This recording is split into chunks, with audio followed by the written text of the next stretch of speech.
What's up, guys? It's your boy, Barça Boy 103, and today we're going to be reacting to the Barcelona news over the past few days. We're going to start this video with very disturbing and gutting and disappointing news that we'll talk about in just about a minute's time. We're going to be speaking about multiple things in this video. Of course, there are 72 hours left of the transfer window, and Barcelona are planning on making one or two more signings. But in order to do so, they have to generate fair play. We've been linked, of course, with Chiesa as a left-wing option. Jonathan Tah has come up as an option that Flick wants to bring in. We won't be signing Cancelo because he's joining now Hilal on a permanent transfer. We have updates on potential signings, potential outgoings as well, like Eric Garcia, Pablo Torre. We have updates around the Nike deal as well. Will that be good enough to generate, fair play for Barcelona to return to the 1-1 rule? We have all the updates, but of course we have some sad news to begin this video that kind of will have a domino effect on how Barcelona approach the final 72 hours of the transfer window. But before we get into it, make sure you guys smash that like button down below. Let's try and get to 200 likes on this video. It would be very much appreciated. And of course, if you are new, make sure you subscribe down below if you haven't already, and let's get into it. Now, before we get into this video is sponsored by Number One Foot. Number One Foot is by far the best replica jersey website on the market, and it's not even close. They have a variety of different items at the absolute best prices. They sent me two kits recently. First one is the retro Barcelona kit, the home kit, which I'm currently wearing right now, and also as well the second kit for that season in the blue edition. Oh my god, like, the stitching is fantastic. The quality is, superb. Feels like I have the actual, original kit for a fraction of the price. And if you use the discount code BOY at checkout, you do get 10% off your order. That's BOY. Use it at checkout, and all orders above $80 as well will receive free shipping. So what are you waiting for? Hit the top link in the description down below and get your new football kits today. Let's start off with the biggest news around Barcelona over the past week, past month. This is news that rocks a fan base, whatever happens to any of their players. Last night in the 90th minute, Bernal went in for a challenge and they ended up tearing his ACL. He will be out for the rest of this season. We probably won't see him back, I would assume, until the beginning of next season. I doubt he'll be fit for preseason come next year. But this is a massive blow for Barcelona. You now only have Pedri and Casado as your only fit deep-lying midfielders.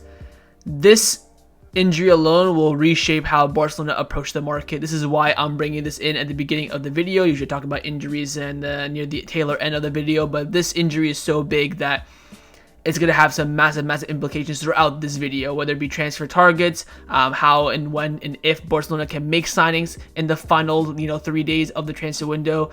This injury alone will change that, but I am absolutely gutted for Bernal. He's been sensational the first 3 games of the season. I gave my man the match last night before I even knew he tore his ACL. He, of course, had a great game against Bilbao, a very strong game against Valencia, fantastic preseason, and everyone's gutted by it, and I'm very disappointed. This feels almost like when Gavi tore his ACL.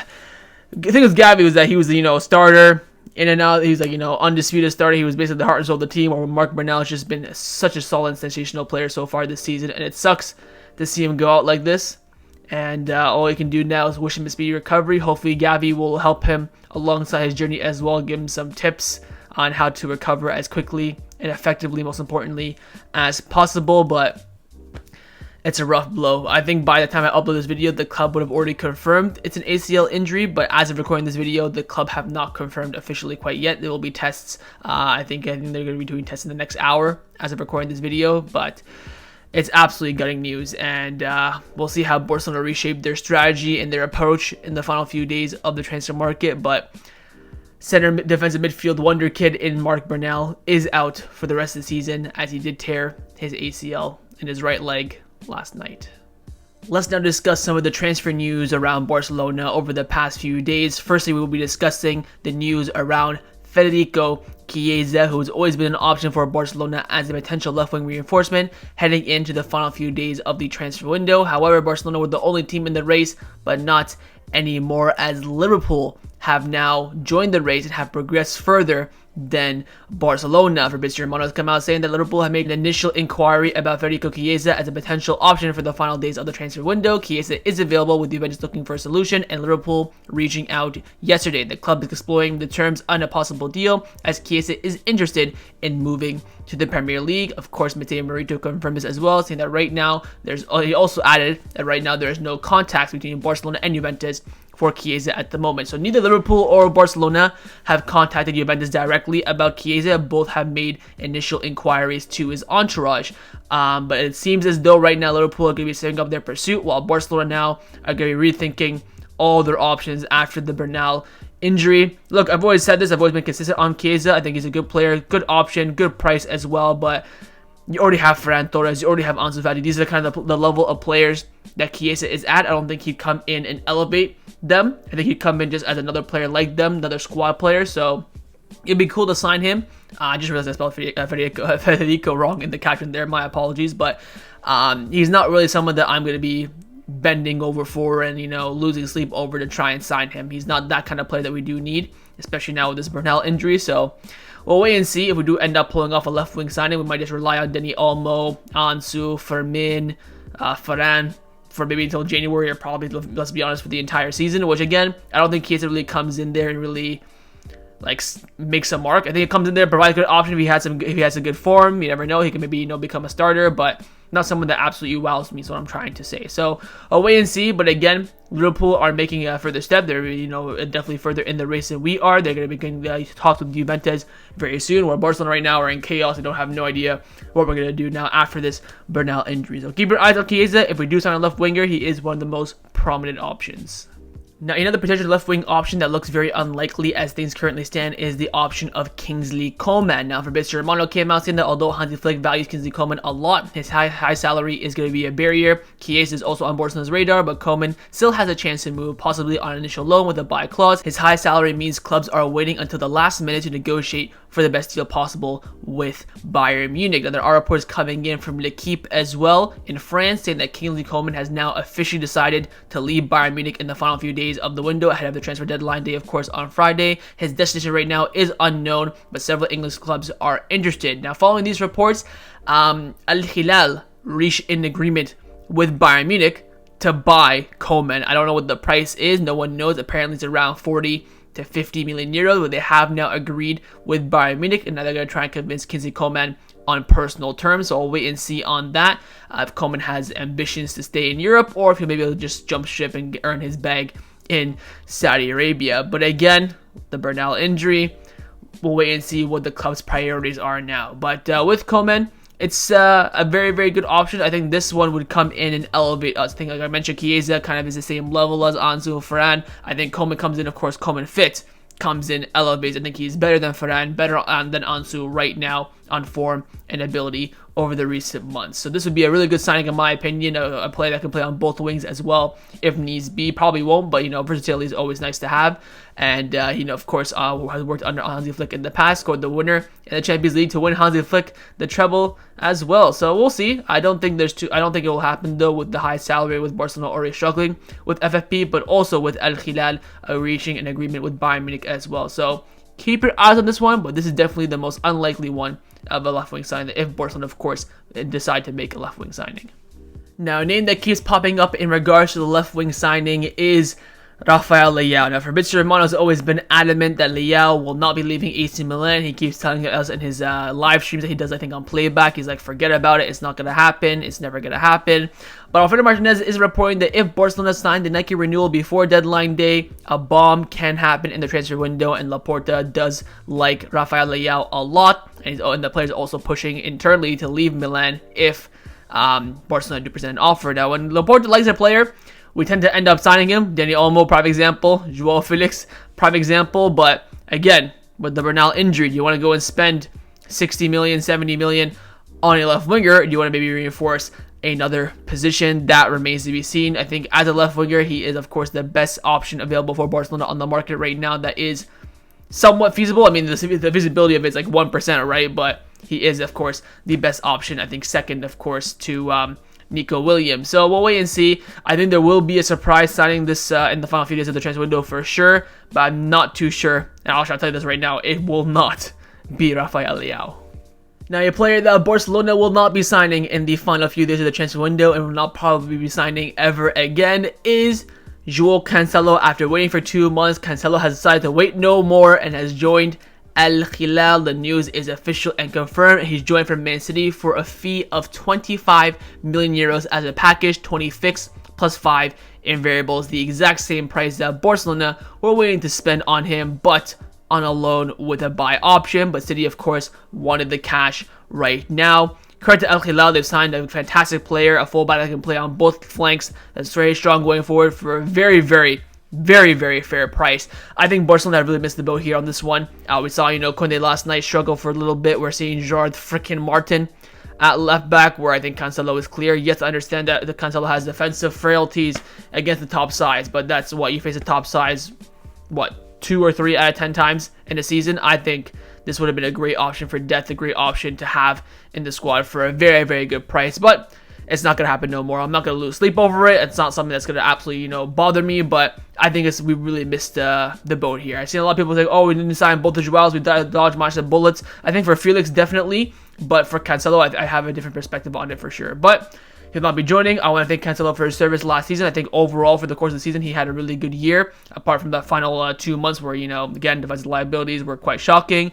But you remember his first few months, the goals against Celta Vigo, the goal against Porto as well, his great performances, giving Barcelona that different outlook in the midfield and as a wing and as a fullback. He's the best fullback, best right back I've seen since prime Dani Alves left in 2016. So almost in 10 years, he's been the best right back we've had, and that is undoubtedly a unanimous decision in my opinion. So I wish him all the best in Saudi, and hopefully he can prevent the downfall of Al Nassr, I guess. So again, we'll see how that turns out. But no Joao Cancelo return for Barcelona. That means neither of the Joaos from their loans last season returned to Barcelona this season.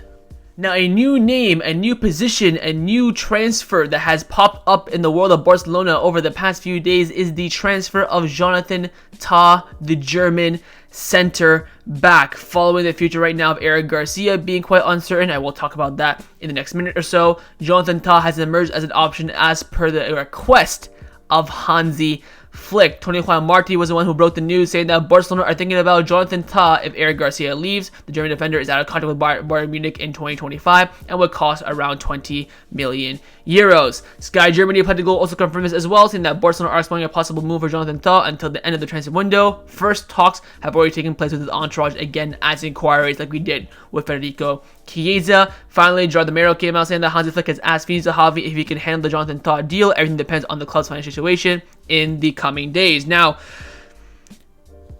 spoiler alert, I don't think Eric Garcia will leave now with the injury of Marc Bernal, but let's say hypothetically he was to leave. You're going to sell Eric Garcia for 15-20 million euros to Girona, then you're going to buy Tah for 30. I mean, I see Tony Juan Martí mentioning 20. He's speaking right out of his arse. Germany are always saying 30 million. Remember, Bayern Munich bid twice for Tah this summer. They bid 20 plus 5, and I believe like 23 plus 4 or something like that. Both were rejected by Bayer Leverkusen. Again, Bayern Leverkusen, Real Sociedad, Borussia Dortmund, those are the kind of teams that are very firm when they set a price and they will not budge regardless. I think Tah's a good player, good center back. He's entering his prime now at 28. Would I spend 30 million euros on him? I don't think he's worth it. I think he, again, would probably be worth, 20, 15 million euros, like the price of Eric Garcia. But why bring in a new center back when you already have a center back like Eric Garcia that's already integrated, knows the system, style, play, language, all of that sort of stuff? What's the point of, making that switch where you can say it's a little bit of an upgrade, but again, Eric Garcia is like, 2-3 years younger than Tah? I don't know. But if there is an option to bring in a center back for the final few days of the transfer window, I wouldn't mind being Tah. I like the player, I like the profile, but the cost for me is where I have the issue. So we'll wait and see. This is, again, something that Flick has been asking for. Again, he didn't want Gerard Martin as a left back. Look how that's worked out, piss poor. So we'll see. I am a bit pessimistic right now due to the Bernal injury. It's really rattled me. But we'll see with Tah. I think, again, great player, and we'll wait and see if things do develop over the next few days. I do think right now I'd much rather sign a center mid our midfield, should I say, or our left winger ahead of a center back. I think we're still pretty well covered at center back. You have Inigo, Cubarsí, Eric Garcia, if we do end up keeping him, of course. You have Sergio Dominguez, Cuenca with the Barca B team that have been really impressed. And plus Araujo, Christensen are going to come back soon. If you do sign maybe a right back as well, you can shift Koundé maybe to center back, which I wouldn't mind either. So I think there are other options ahead of spending 30 million euros on Tah, in my opinion. So I'll wait and see how things turn out. But again, Flick is very interested in bringing Jonathan Tah to Barcelona in the final few days of the transfer window. Let's now discuss the players that have been rumored to leave Barcelona in the final few days of the transfer window. Of course, the main name right now is Eric Garcia. This is all, of course, these rumors are pre the injury of Marc Bernal. First, Mateo Merito came out saying that Girona have indeed showed interest in Eric Garcia and has been discussed in both him and Barcelona for several days. While initially seemed like a loan, now all possibilities are open. Henrique Dez came out saying that Eric Garcia would like to return to Girona and Michel is waiting for him with open arms. Right now, it is a difficult possibility, but it's not 100% ruled out. There was a meeting, of course, a few days ago as well, which Victor Navarro did confirm that there was a meeting at the Ciudad Deportiva João Cancelo to discuss the future of Eric Garcia. I believe this was on Monday. Girona want to buy him, but Barcelona want to sell him, and the player also wants to potentially leave. And now all we're waiting is just final decision. Henrique Dez also confirmed that there was a meeting. Now, there's two things with now that have given some big blows in Eric Garcia's potential departure this summer. Number one, of course, the injury of Marc Bernal. Number two, the injury of Eric Garcia. This guy got injured, so I don't know if we can sell him. If we do want to sell him, will Girona accept him even though he's injured? I'm not quite too sure. The club did confirm, of course, yesterday morning that he has an injury in his right foot, and of course he's not available to play against Vallecano. I have no idea how long he's out for. There's been no confirmation in the media about the length of Eric Garcia's injury. It could be, back this Saturday, or it could be back in a few months. I have no idea. No one's confirmed the news. I think it's important to keep Eric Garcia. I mean, yes, he's not flashy, but he's a solid player. Play center back in the pivot where we do need now some coverage after what's happened last night. So I see Eric Garcia's future be very, very clear at Barcelona, unless Girona make a big offer. And I'm thinking 15 million euro plus. The club will say, you know what, let's just take it in a run and we'll take the hit squad-wise. So we will wait and see with Eric Garcia's future. Again, Girona showing interest. I think he wants game time, which again he will get for days now, especially until at least January, with Christensen out, Araujo out, Bernal out. Those are the players that you're in competition with, and all three of them are not going to be playing. So this is your time to shine, in my opinion. So wait and see with Eric Garcia. Again, his future could be chopping and changing every single day. Pre-Bernal injury looked like it was about 50-50, but post-Bernal injury, it looks more likely that he will end up staying. Now, a departure that is very much still on the table and could be hitting us at any given moment is the exit of Pablo Torre. Very similar to what happened with Alex Valle. It just broke randomly. He's going on loan to Celta Vigo. Done deal confirmed. Not Celta Vigo, to Celtic in Scotland. Done deal. That's it. And Mateo Merito is saying that the same thing could happen with Pablo Torre, because right now he has many offers on the table from elsewhere, probably a little bit permanent, mostly of course being loan deals. I feel like if the club do end up deciding to loan him out, he will be loaned out immediately with destinations again on his table. So keep your eyes on Pablo Torre. Could he play one of those deeper roles? He could maybe play the Pedri role, but again, we need someone now that's more of a destroyer, someone that's more of a ball winner after missing out on Bernal. So I think Torre would be a nice squad player to have. I'll wait and see if Flick does decide he want to keep him. But again, 0 minutes against Valencia, 0 against Bilbao, 0 last night against Vallecano. So this show his stance in regards to the pecking order. So keep your eyes on him. If Flick and Barcelona decide that he's not going to be useful for the squad, he will leave in some sort of capacity. And again, offers are already on the table. This would be very much a sporadic deal, and I think this will probably happen on deadline day if he does end up leaving.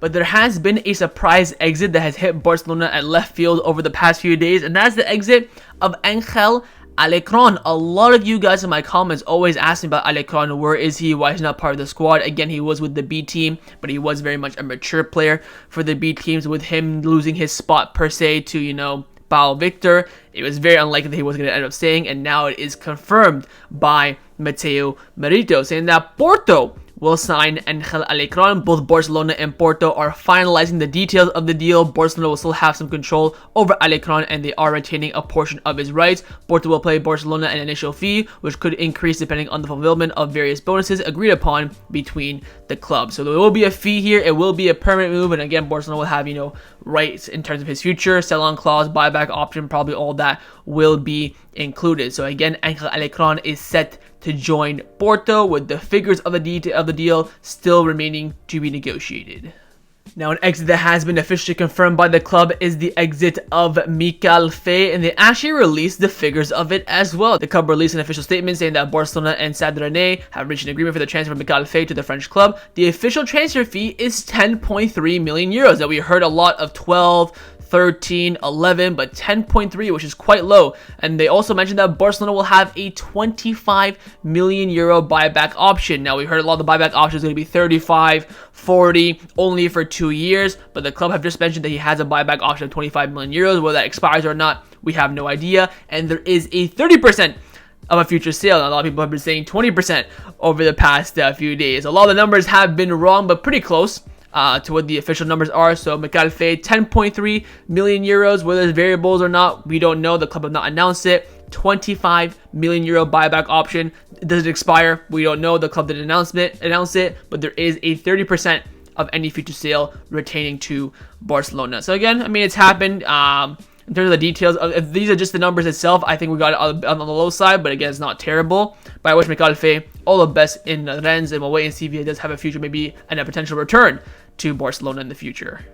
Now, on the topic of sell-on clause, Barcelona have been benefiting a lot in regards to future sales of former players. Another one that could be benefiting, another one that could be benefiting from in the final few days of the transfer window is for Mikal Marmol. Mateo Morito came out saying that Cesc Fabregas' Como is interested in signing former La Masia player Mikal Marmol. He currently has a 10 million euro release clause with Las Palmas, and Barcelona have reserved 50% of any future sales. So if the release clause is activated, we do get 5 million from the transfer. However much Las Palmas decide to sell him for, if Como, of course, is showing them some strong interest, we will receive half of that fee. So keep your eyes on it. If that does happen, if he goes to Como or any other club, we do get half of the fee. And again, more money coming in from different avenues for Barcelona this summer. Now, one center back that is set to be staying at Barcelona this summer is Inigo Martinez, following, of course, Flick liking him being registered. But there has been some interest from Saudi Arabia coming in over the past few days. Tony Juan Martin came out saying that although Al Ittihad have shown interest in Inigo Martinez, and if that is real, his desire is to stay at Barcelona. He appreciates the interest from the Saudi club, but he feels valued at Barcelona and does not consider leaving. Barcelona also don't contemplating Inigo Martinez's exit, considering Eric Garcia's possible future as well, and Araujo and Christensen being injured. In any case, Barcelona would only consider making it easy for him if he wants to leave, and of course, they do have a replacement tied up as well. So Inigo, we're just the interest. Again, he's been starting all 3 of our games, played really well last night. Played alright against Bilbao, bit shite against Valencia. So a ropey start to the season for him, but again, with the lack of defenders that we do currently have in the center back department, there's no way he's going to be leaving, especially with him being left-footed as well. So if he wanted to leave, then the club probably would have helped him and facilitated the move, because again, he's on a lot of money as well, so wouldn't have bode well, the club wouldn't have mind per se, but again, tying the replacement first would have been key. So Inigo Martinez projected some interest from Saudi lately to stay at Barcelona for the final year of his deal. Let's now discuss some of the news surrounding Barcelona over the past few days. I first want to discuss the reason, the logistics, and the insights into how Dani Olmo was registered for Barcelona last night against Vallecano, scored a goal, very impactful, and basically won us the 3 points. It was due to, of course, Andreas Christensen being unregistered. The news broke saying that Barcelona and La Liga sources have confirmed that a medical report justifying Andreas Christensen's 4-month injury absence has been approved and now will serve to register Dani Olmo. Christensen's entourage have always been saying that he will be out only for about 1 to 2 months. Now, firstly, everyone lost their minds, like, oh my god, Christensen out for 4 months, he won't be back till the new year. Calma, let's break down how this actually happened. Joao Cancelo came out saying that there is a sporting staff cost limit in which maximum amount that the club can use. Barcelona had benefited from Article 77 to register one player due to a 4+ month injury layoff of another player. In the event that Christensen recovers before the 4 months, the cost is used for the purpose of his staff cost limit, and in any case, they have the margin. You can, in fact, re-register him. This is of course the same case with Araujo and Inigo Martinez. Andreas Christensen, he's also reporting and saying this, that he will play before 4 months. He's kind of on standby right now. That is kind of how his situation is. With his injury is very specific. It's kind of as you go, as you feel, and that's what the club have kind of, done this route per se. Fernando Polo from Deportivo also confirms as well, saying that La Liga's medical committee validates a report from Barcelona that says that Andreas Christensen will be out for around 2 to 4 months due to treatment that he will be given. That's the key. Thus, Dani Olmo has been registered. Henrique Cordes from Kobe also came out saying that if Christensen does return before then, as everyone and himself expects, he will be able to play alongside Dani Olmo only until December the 31st. However, if during that period of time Barcelona fails to generate fair play, Olmo will not be able to play again and he will remain unregistered for the second time. Basically, long story short, we finessed the system. Victor Navarro from Kobe came out saying that Andreas Christensen's entourage say that he will be back in about 1 month. Barcelona have medical reports that speak of 4 months out due to the injury in his Achilles tendon. His absence is being used to register Dani Olmo since the other routes are not currently viable. So basically, Andreas Christensen should be back in the next month or two. However, his injury, he should be out for about 4 months. The club have provided proof to La Liga saying that, look, here's his injury and here's how long he'll be out for. He could be out for 4 months. We would like to unregister him via Article 77 and use that space to register Dani Olmo. La Liga looked at it and said, you know what? You're right. Here you go. Have Dani Olmo registered. Now, apparently, Christensen lost his mind. Oh, I got it registered. Relax, G. Christensen will not be out for 4 months. He could. The injury says that he can be, but he won't be. The club and his entourage are confident he'll be back in about 1 to 2 months. However, the injury usual time is about 4 months. If you know what I'm trying to say. Basically, let's say, for example, I break my arm. I could be out for 4 months. So I'm going to go to my work, say, hey, look, I broke my arm. I'm going to be out for 4 months. You're going to have to put me on, leave or whatever. I could be back in 2 months. Like, hey, look, my arm is back. I'm all good. I feel great.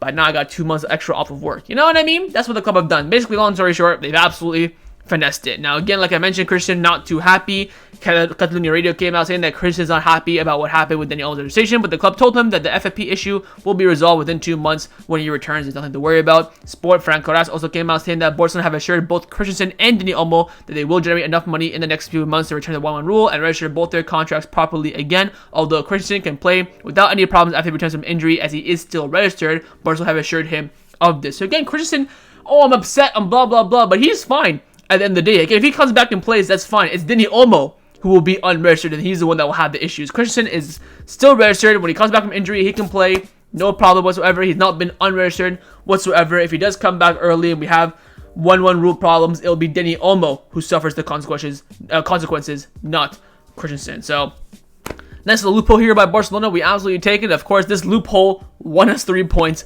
last night, so we'll absolutely take it. And shout out to, of course, Laporta and Deco and Boyan for executing this kind of operation.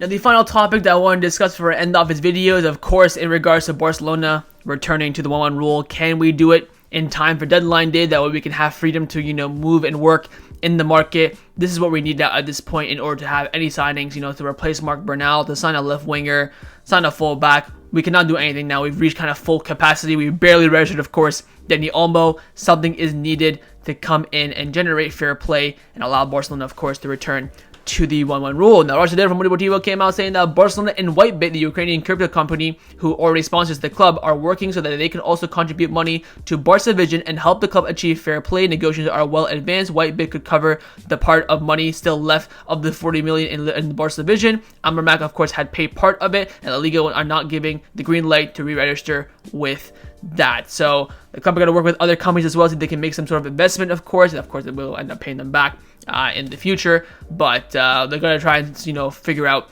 different avenues. Now, Gerard Demiro is saying, again, this is his opinion. He said that I have information that the Nike deal agreement will be completed before the end of the transfer window. We have been able to see some documents, and we already know that they are being reviewed by La Liga. So he's basically saying that Barcelona have kind of reached an agreement with Nike. They kind of send like a mock draft to La Liga saying, like, look, if we sign this deal, are we going to be good and go back to 1-1 rule? And that's what they're kind of waiting for a response back. So whether that's true or not remains to be seen. Again, this is more so his opinion, not more so actual news.